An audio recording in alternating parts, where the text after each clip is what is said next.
बीडमधून अपहरण झालेल्या तरुणीच्या वडिलांसह 12 जणांनी चाकण मार्केट यार्ड येथून दोघांचे जबरदस्तीने अपहरण केले। त्यानंतर त्यांना चाकण येथून अहिल्यानगर बीड येथे नेऊन जीव ठार मारण्याचा प्रयत्न केला। या प्रकरणी महेश धनराज कराड वय 21 वर्ष मूळ राहणार परळी जिल्हा बीड यांनी चाकण पोलीस ठाण्यात दिलेल्या फिर्यादीवरून बालाजी व्यंकट सानप, काशीनाथ बाबूराव सानप, आसाराम सानप, नवनाथ सानप, भारत नागरगोजे, गोरख सानप, चंद्रकांत सानप, धनराज सानप, रमेश सानप, विष्णू सानप, उमेश कुटे, अमोल खंडागळे अशा 12 जणांच्या विरोधात चाकण पोलीस ठाण्यात गुन्हा दाखल करण्यात आला।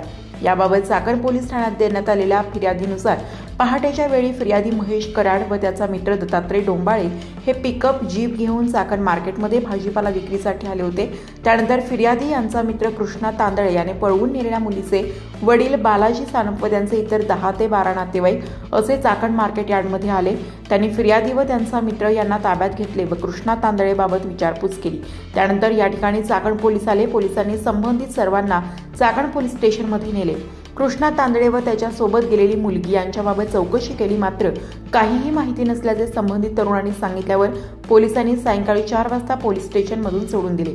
त्यानंतर चाकणमध्ये बीडमधून आलेल्या 11 ते 12 जणांनी या दोघांना स्कॉर्पिओ गाडीमध्ये बसवले व बीडमधील पोलीस स्टेशनमध्ये जायचे असल्याचे सांगून दोघांना अहिल्यानगर मार्गे बीडपर्यंत नेत असताना तांदळे कुठे आहे याबाबत विचारपूस करून जबरदस्त मारहाण केली।